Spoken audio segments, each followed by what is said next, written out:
Seja bem-vindo, seja bem-vinda ao DRN Audiolivros. Se você curte aí histórias de alta fantasia e outros tipos de livros, siga a gente aí, que sempre estamos produzindo bastante coisa. Deixe suas dicas para leituras futuras, mesmo que eu não traga imediatamente, em alguma hora eu vou trazer. Se tem alguma dica de melhoria também, deixe nos comentários que a gente sempre tenta te seguir. E que 2023 seja um ano melhor para todos nós. Não esqueça de curtir, deixar o like para dar uma força pra gente no canal também aí. E vamos mergulhar nas nossas aventuras. Capítulo 9. A ponte superior da Estrela da Morte estava escura, com exceção das fileiras de luz dos instrumentos e do brilho da tela principal. Dominando aquela vasta tela havia os restos do vale da cidade de Jeddah, uma tempestade revolta de areia e pedra. O ar, ionizado pela energia do canhão da Estrela da Morte, brilhava com relâmpagos. No epicentro da tempestade, a cratera da cidade incinerada fumegava onde o feixe havia sublimado a camada superior da crosta da lua. Não era o destino que Krennic imaginara para Jeddah. A Estrela da Morte foi planejada para obliterar mundos, não apenas desfigurá-los. Mas não sabia se a lua poderia se recuperar de um ataque daqueles, ou se os efeitos em cascata resultariam em uma morte lenta, que se arrastaria por milênios. Sentia nos ossos que sua arma expusera algo profundo, sobre a natureza dos mundos, sobre sua essência vital e a agonia da sua morte, embora não pudesse expressar isso em palavras. Talvez, ele pensou, fosse para isso que serviam os poetas. É lindo, ele murmurou, quebrando minutos de silêncio na ponte. Até mesmo Tarkin respeitara a admiração coletiva dos membros da equipe, enquanto sussurravam uns para os outros e digitavam. Creio que lhe devo um pedido de desculpas, diretor Krennic, Tarkin respondeu. O seu trabalho excedeu todas as expectativas. Krennic fez o seu melhor para esconder sua surpresa. E você dirá isso ao imperador? Ansioso demais. Moderou o seu tom de voz. Mostraria humildade se isso agradasse a Tarkin. Afinal de contas, esse é o triunfo dele. O triunfo de sua visão e vontade, mais do que a de qualquer outro homem. Pronto. Suficiente para consertar minha ansiedade, mas não o bastante para negar meu crédito. Tarkin cortou o ar com um gesto desdenhoso. O imperador deseja fatos, não bajulação. A sua passagem por esse projeto foi repleta de contratempos. Contratempos que, aparentemente, você superou.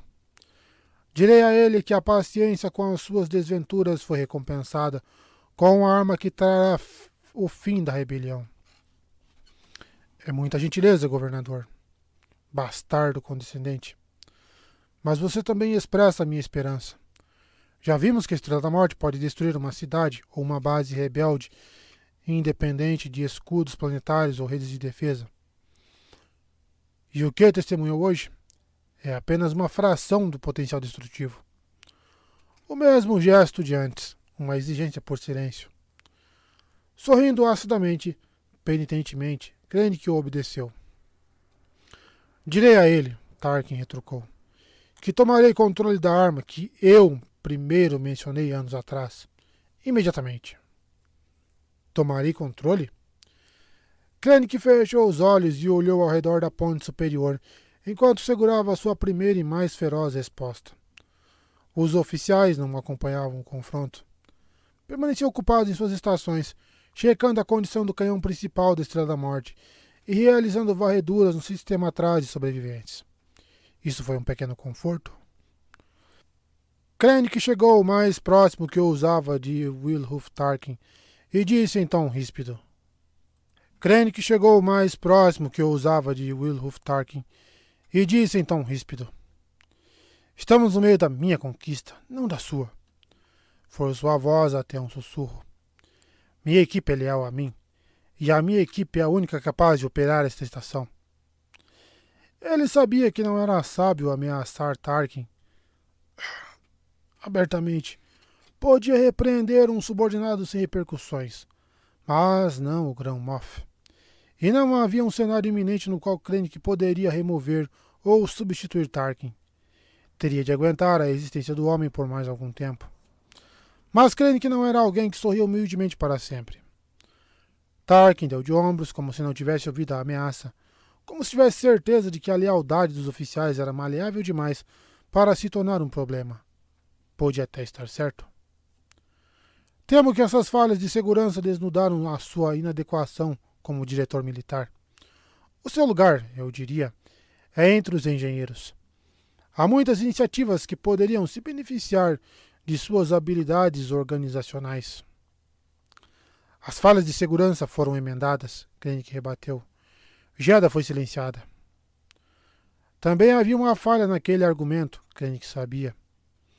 A ignição do canhão e a tempestade resultante deixaram os sensores da Estrela da Morte momentaneamente cegos. Era possível que sobreviventes tivessem escapado da Lua. Possível, mas improvável. Tarkin tinha um contra-argumento diferente. Você acha que esse piloto agiu sozinho? Soltou uma meia risada. Ele foi enviado da instalação em Eado. A instalação de Galen Erso. Galen Erso. A fúria fez de Krennic um tolo. Dessa vez não conseguiu esconder sua surpresa. Veremos quanto a isso, ele rosnou. Depois deu as costas a Tarkin e deixou a ponte superior. O general David Straven era o terror de seus colegas e um herói para seus subordinados. Não era o papel que queria exercer, mas acreditava que era um papel necessário. Como uma organização, a Aliança Rebelde se mantinha unida por mais pressão externa do que por laços internos. A necessidade quase patológica de Mon Mothma de realizar propostas políticas em busca de paz, independente do seu sucesso, combinava muito mal com a política de ataques secretos do general Jean Dodona, que minimizava a atenção do Império e de seu Senado. A abordagem de Dodona, por sua vez, era incompatível com o desejo de Bail Organa de intervir rapidamente sempre que uma atrocidade imperial ocorria. Só Guerreira havia efetivamente se retirado da aliança por causa de divergências estratégicas, mas outros membros do Conselho compartilhavam sua agenda mais agressiva. Não fosse o poder muito superior do Império, não fosse a necessidade dos rebeldes de trabalharem juntos para sobreviver, a aliança teria desmoronado em questão de meses. Não fosse o poder do Império e não fosse o general Draven. Enquanto seus colegas argumentavam e mapeavam estradas para uma vitória final imaginária, Draven mantinha um foco inabalável em proteger a própria aliança, em defender implacavelmente a organização e seu pessoal, ao mesmo tempo em que corrigia seus erros. Se isso lhe dava uma reputação de arrogância ou intromissão, era um preço pequeno a pagar. Quanto ao suposto destruidor de planetas, Draven temeu que não houvesse nada, apenas erros para corrigir. Alguns desses erros pertenciam a ele próprio, mas não tinha intenção alguma de se esquivar de seus deveres. Marchou para dentro do centro de comunicações de Yavin 4, com o queixo erguido e os ombros para trás, da maneira como os soldados imaginavam o general.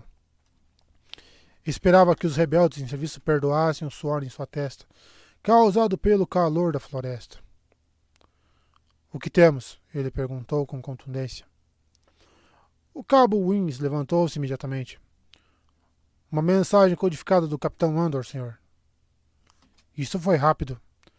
Andor era inteligente, minucioso e não particularmente inclinado a entrar em contato durante o curso de uma missão. Dessa vez, também precisava lidar com a garota, Erso. Draven esperava contato apenas depois de uma semana, no mínimo. O que ele disse? Draven perguntou. Wins leu com um tom de voz deliberado de um homem que fingia não ver o que estava vendo. Arma confirmada. Cidade de Jedha destruída. Alvo da missão localizado em Eado. Favor instruir. Destruída? Draven ecoou. Wins apenas assentiu. O destruidor de planetas é real. A dúvida seguiu instantaneamente depois desse pensamento. Andor era um ótimo agente, mas não era infalível. Sua mensagem era vaga. A transmissão pode ter sido interceptada e alterada. Havia 1000 razões para que a arma confirmada pudesse não ser uma confirmação de verdade. Mas Draven já havia testemunhado muitos comandantes usarem a dúvida como desculpa para negar o óbvio. Não havia acreditado no destruidor de planetas antes, não racionalmente, não com a parte fria e estratégica de sua mente, que era, ele admitia, ao menos para si mesmo, a única coisa realmente valiosa que tinha para oferecer à Aliança Rebelde. Se a arma estivesse ativa, então toda a estrutura estratégica da galáxia estava mudando. Tudo o que a rebelião havia construído, cada plano de cada membro do Conselho teria de se adaptar. Mas decisões urgentes precisam ser tomadas primeiro. A mensagem de Andor não continha nada de novo sobre Galen Erso. Essas suposições permaneciam intactas, e se Erso era importante para o projeto do Destruidor de Planetas, então talvez Draven pudesse dar à Aliança algum tempo para respirar. Uma chance para evoluir antes que mundos, em vez de cidades, começassem a morrer. Prossiga, ele disse a Wins. Diga a ele que minhas ordens permanecem. Diga que prossiga rapidamente e mantenha o plano. Precisamos matar Galen Erso enquanto temos a chance. A primeira vez em que Jin se tornou órfã foi em uma fazenda perto do mar, no planeta Lambo. Viu sua mãe ser atingida pelos tiros de um esquadrão da morte e seu pai se render ao homem responsável, abandonando-a com um soldado que ele mal conhecia. A segunda vez foi nos desertos de Jedha, quando viu o homem que a criara, o homem que lhe ensinara tudo, a quem odiava mais do que quase todo mundo, ser enterrado debaixo de uma montanha após ser muito gentil com ela. Ou tão gentil quanto conseguia ser. Entretanto, talvez nunca tenha realmente se tornado órfã. Galen Erso estava vivo. Não o gentil fazendeiro de que se lembrava, nem o covarde, o monstro que a deixou para trás para se tornar um criador de armas para o Império, provocando anos de rancor. Esses dois homens também haviam morrido em Jedha. Havia outro Galen Erso. Tudo o que conhecia dele era uma luz azulada na caverna de sua mente, a caverna onde ela vivia agora, que repetia as mesmas palavras uma vez após a outra. Palavras sobre amor e felicidade e solidão, desculpas para coisas feitas há muito tempo. Planos e mentiras sobre a Estrela da Morte, um destruidor de planetas. Meu amor por ela nunca diminuiu. Não consegui impedir essas palavras. Cada uma arrancava um pedaço seu, e Jin se agarrava a elas em busca de consolo. Sentava-se na cabine do U-Wing e olhava para seus companheiros das profundezas de sua caverna. Observava seus rostos através da abertura distante da escotilha quebrada. Uma parte muito pequena dela estava ciente de sua aparência. Uma criatura desarrumada, suja e exausta, completamente catatônica, com um olhar vazio. E odiou a si mesma por causa de sua fraqueza. Base, diga-me, soou a voz de Chirrut, o guardião dos Will cego que salvara sua vida. Tudo? A cidade inteira? Base, o parceiro de Chirrut tinha um nome. Sentava-se ao lado do homem cego com os olhos voltados para a parede. A luz azul esbranquiçada do hiperespaço vindo da cabine brilhava sobre seu rosto. Diga-me, Chirrut pediu outra vez. Tudo, Base respondeu, curto e grosso. A cidade de Jedha não existe mais. Jin examinou aquela ideia em meio ao seu entorpecimento. A morte da cidade de Jedha significava a morte de Só, a morte de muitos ou de todos os seus soldados, a morte dos peregrinos de túnica vermelha e dos animados vendedores de água. Significava a morte da garota que ela havia tomado nos braços durante o combate na praça. A morte brutal e sem sentido da única pessoa que ajudara de alguma forma desde o início da missão. Nós a chamamos de Estrela da Morte. Não há nome melhor. O destruidor de planetas era real. Jin havia zombado dele, zombado da Aliança por acreditar, e era real. Se tivesse acreditado antes, se tivesse mantido a fé em seu pai, alguma coisa seria diferente? Teriam encontrado o sol mais rápido, agido em tempo de fazer o quê? A cidade de Jeddah era culpa sua? Mesmo só um pouco? Entendido. Era Cassian falando agora, um murmúrio na unidade de comunicação. Então, ordenou ao droide na cabine. Programe a rota para Eadu. Jin repetiu a frase de Cassian em sua cabeça, hein? Tentou ouvi-la sobre as palavras de seu pai no escuro da caverna. Eadu? Ela perguntou. Sua voz soou áspera. Um mundo encharcado, de acordo com os arquivos, Cassian disse. Olhou para ela com um toque de surpresa, rapidamente escondido. Com uma pequena população nativa, em sua maioria pastores de nerfs, oficialmente, o Império usa o planeta para pesquisa e processamento de elementos químicos. É lá que está meu pai? Jin ergueu o queixo e tentou forçar o fim da rouquidão. Tentou imaginar como seria a reunião. Tentou imaginar como seria encontrar o homem do holograma pela primeira vez e dizer quem ela era. Dizer a ele que viu sua mensagem. Deveria sentir alegria com essa ideia. Seu pai era um herói. Mas ela era Liana Halik e Tanit Ponta e Kestrel Dawn, uma guerreira sanguinária, uma ladra e uma prisioneira que havia passado quase 15 anos detestando Galen. Prendendo-o em uma prisão de desprezo até que, quando ele precisou dela, Jin não acreditou em seus alertas sobre a Estrela da Morte. Teria de contar isso a ele também. A ideia fez a bile subir por seu estômago. Será que ela poderia ter sido outra pessoa, se ao menos soubesse? Tento pensar em você apenas nos momentos em que me sinto forte. Não tive muito tempo para questionar nosso amigo Body, Cassian disse. Fez um gesto na direção do quinto ocupante da cabine. Um homem de cabelos longos vestido com traje de voo imperial sujo e óculos de proteção, mexendo os dedos sem parar. Ocasionalmente, o piloto sussurrava algo sem erguer os olhos.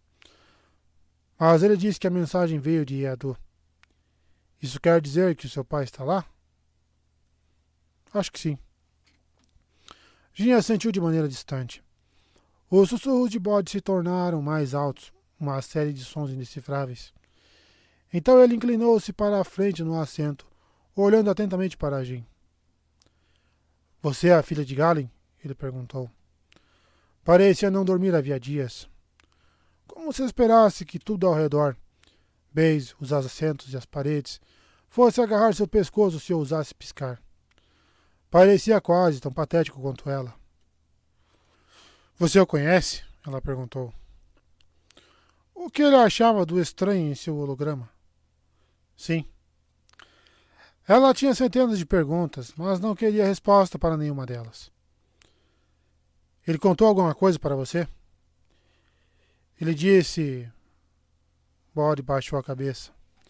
Disse que eu poderia fazer algo certo. Disse que eu poderia consertar as coisas se fosse corajoso bastante e ouvisse meu coração e fizesse algo a respeito. Seus lábios se moveram repetidamente, formando e engolindo sentenças inteiras, sem emitir som. Acho que foi tarde demais, disse finalmente. A cidade de Jeddah não existia mais. Só não existia mais. Seu pessoal não existia mais. A garota não existia mais. Não foi tarde demais, ela disse. Ao menos o piloto havia tentado. Parece bem tarde para mim, Baze rosnou. No silêncio da cabine, na escuridão da caverna, Jin ouvia a gravação de seu pai. Foi lá que plantei minha armadilha. O grito final de Sol ecoava. Salve o sonho! Agora Galen e Sol atingiam Jin juntos, pedindo aquilo que ela já lhes recusara, exigindo uma recompensa por todas as maneiras como falhara com eles, e por cada dia em que Liana e Tanit e Kestrel viveram suas próprias existências gloriosas e mesquinhas. Mas não tinha nada para dar a eles. Estava vazia, e mesmo aquilo que antes existia na caverna fora perdido para a escuridão. Tudo o que sobrara foi a voz de um holograma. Mas Jin sucumbiu mesmo assim. Cedeu às exigências, pois sua vergonha era grande demais para não fazer isso. Não, Jin sussurrou. Essa única palavra exigiu a atenção de toda a nave. Podemos vencer as pessoas que fizeram isso. Podemos impedi-las. Faria um acordo com o holograma de Galen Erso. Obedeceria a sua exigência e ele ia, se não lhe perdoar, ao menos parar de lembrá-la de seus fracassos e sua culpa e seu ódio por si mesma. E quando encontrasse o verdadeiro Galen Erso em Eadu, ela teria algo para mostrar em troca disso. Falou calmamente, pronunciando cada palavra como se afiasse uma faca. A mensagem do meu pai, eu a vi. Eles chamam aquilo de Estrela da Morte, mas não fazem ideia de que existe uma maneira de derrotá-la. A tensão na expressão de Cassian se dissipou quando ele vestiu seu rosto de espião, seu rosto inocentemente cerebral. Jin percebeu e sabia exatamente o que significava. Você está errado sobre meu pai. Você acha que ele ainda está trabalhando para o Império? Bom, realmente foi ele quem construiu a arma, Cassian disse, como se o fato mudasse tudo e apenas ele conseguisse enxergar isso. Porque sabia que eles construiriam mesmo sem ele. Jin respirou fundo e esperou Cassian protestar novamente. Ela podia não conhecer o verdadeiro Galen Erso, mas agora falava com a voz do holograma. Ecoava suas afirmações de submissão à sua causa. A causa de Só. Meu pai fez uma escolha, ela continuou firmando a voz. Ele se sacrificou pela rebelião. Montou uma armadilha dentro da arma, dentro da Estrela da Morte. Então falou apenas para Bode. Foi por isso que ele o enviou, para levar essa mensagem. Onde está? Cassian perguntou. Todos se voltaram para ele. Onde está a mensagem? Ele perguntou. Era um holograma, Jin disse, afiado e frágil como vidro. Cassian não recuou. Você tem a mensagem, certo? O que você acha? Ela rebateu rispidamente. Cassian sabia o que havia acontecido com ela. Testemunhara seu estado na câmara de Só. Ela quis saltar sobre ele, pressioná-lo contra a parede até forçar a calma para fora de seu rosto. Quis abrir o próprio crânio para deixar a luz e o som do holograma vazarem da caverna. Tudo aconteceu muito rápido, mas eu vi. Ouviu sua própria insistência como petulante. Infantil. Você estava melhor, catatônica. Cassian agora olhava para Bode. Você viu? O piloto sacudiu a cabeça e evitou o olhar de Cassian. Você não acredita em mim, Jin disse. Cassian quase riu. Não sou a pessoa que você tem de convencer. Não sou a pessoa que pode autorizar um ataque contra a Estrela da Morte porque ela pode ter uma fraqueza. Talvez Mon Mothma. Eu acredito nela, Chirrut intercedeu. Cassian sacudiu a cabeça, mostrando toda a sua exasperação. Que ótimo. Você também não faz parte da aliança. Por toda a conversa, Bade ficou de cabeça baixa, como se tirasse um cochilo.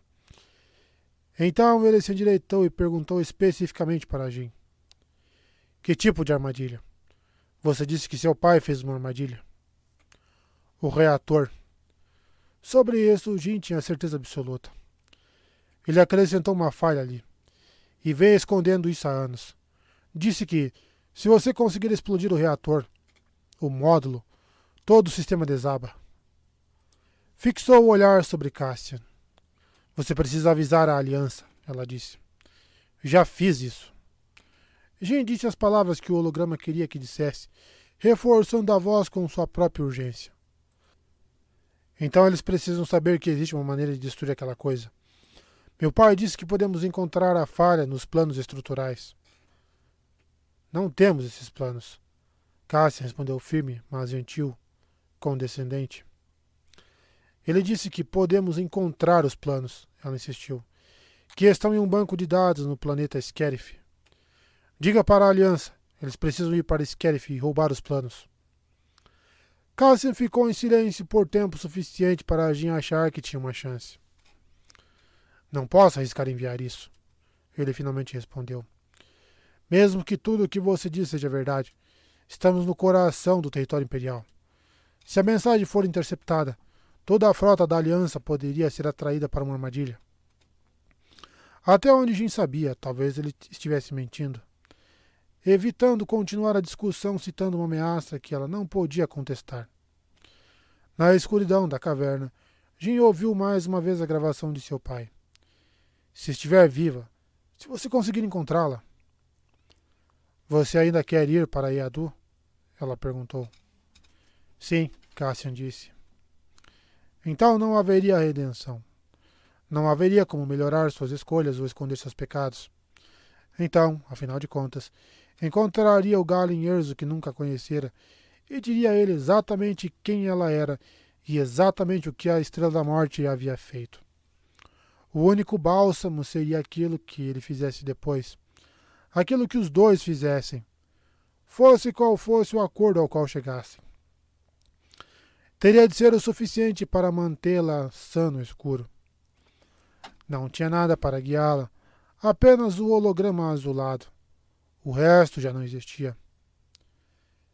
Então vamos encontrá-lo, ela disse.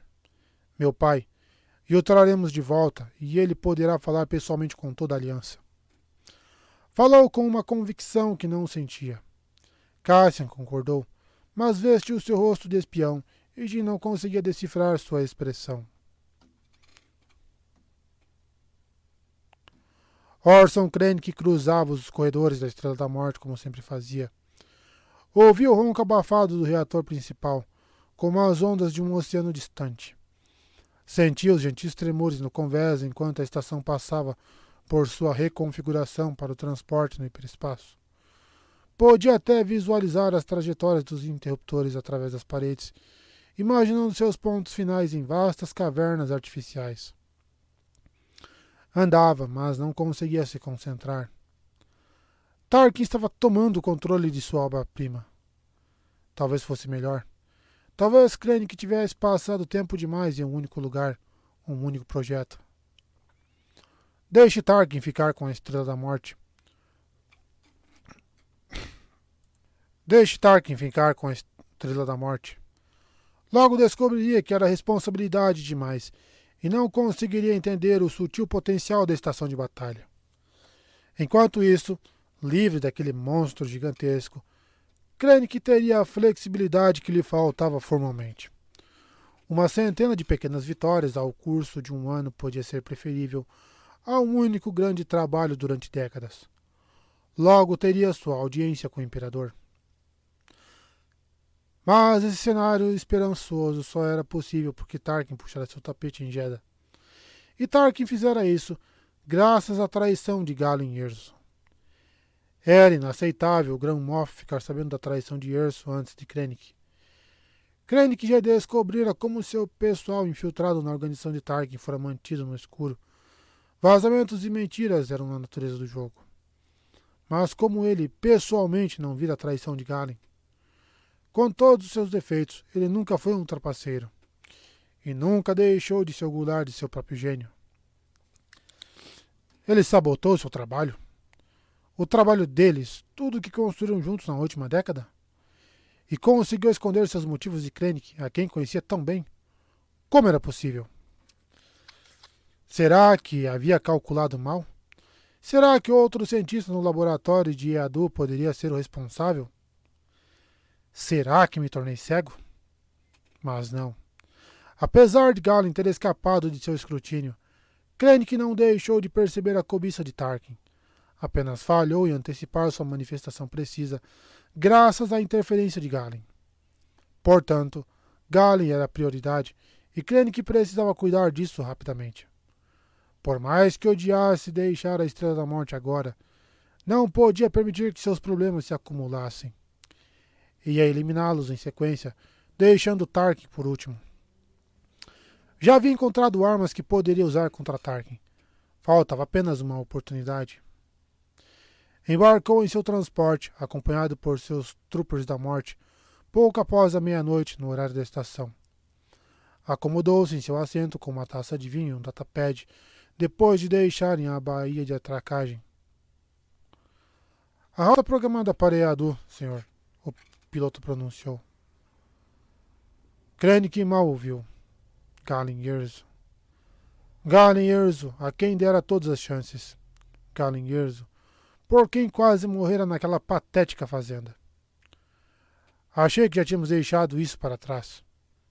Krennic murmurou para si mesmo com um sorriso amargo, e seu polegar forçou a tela do datapad até a superfície rachar e o dedo sangrar. Dados complementares. Sem confirmação. Documento. RJ9002C. Indagação sobre Jedha. Data adulterada e ilegível. Presume-se que a data verdadeira seja concomitante à crise em Jedha. Enviado por Mon Mothma para o General Dravin e 6 outros destinatários. Supervisão da Operação Fratura. Acabei de receber uma mensagem perturbadora de um contato no Senado. Ela afirma que uma total evacuação das forças imperiais aconteceu em Jedha e que existem rumores de uma enorme explosão de energia na órbita. Sua fonte conduz mineração ilegal de asteroides na borda externa da heliosfera de Jedha, e ela enfatiza que erro instrumental é uma possibilidade. De qualquer modo, está buscando informações adicionais para mim. Se sabe mais do que está compartilhando e o que exatamente ela suspeita, não tenho certeza. Podemos confirmar essa informação? Já temos alguma atualização da Operação Fratura? Documento RJ9002D. Resposta para indagação sobre Jedha. Enviado pelo General Ria para a supervisão da Operação Fratura. Não tem nenhuma informação nova, mas você poderia esclarecer. Você contou ao seu contato sobre os rumores de um destruidor de planetas? Se não contou, pode ser uma armadilha do Império. Ela pode estar querendo saber como você reagiria a uma história falsa. Documento RJ9002E. Resposta para indagação sobre Jedha. Enviada por Mon Mothma para a supervisão da Operação Fratura. Um breve resumo. Meu contato se recusa a ajudar a Aliança diretamente, mas manteve contato comigo desde minha saída no Senado. Se conseguirmos recrutá-la, ela poderia ser importante para nossas estratégicas políticas. Não acho que esteja servindo a interesses militares do Império. Não compartilhei nada sobre o destruidor de planetas com ela. Entretanto, se pudermos confirmar suas informações, eu gostaria de prudentemente abordar o assunto. Pode nos ser útil a curto e a longo prazo. Documento RJ002F. Resposta para indagação sobre Jedha. Enviada pelo Almirante Rados para a supervisão da Operação Fratura. Temos uma nave cargueira preparada para varreduras de longo alcance a 4 paradas da hipervia mais próxima de Jedha. Ela foi destacada para outra operação, mas posso desviá-la se o Capitão Andor não entrar em contato em breve. Acho a possibilidade de um destruidor de planetas em Jedha extremamente preocupante. Documento RJ9002G. Resposta para indagação sobre Jedha. Enviada pelo General Dravin para a supervisão da Operação Fratura. No momento, estou trabalhando para obter informações sólidas sobre Jedha. Por enquanto, não existe confirmação de nenhuma atividade imperial fora do comum. Recomendo fortemente que nossa inteligência não seja compartilhada e que novas investigações não sejam iniciadas. Vou atualizar o grupo sobre a situação do Capitão Andor e da Operação Fratura quando tiver informações confiáveis que possam ser compartilhadas com segurança. Até lá, sugiro encerrarmos esta conversa por precaução.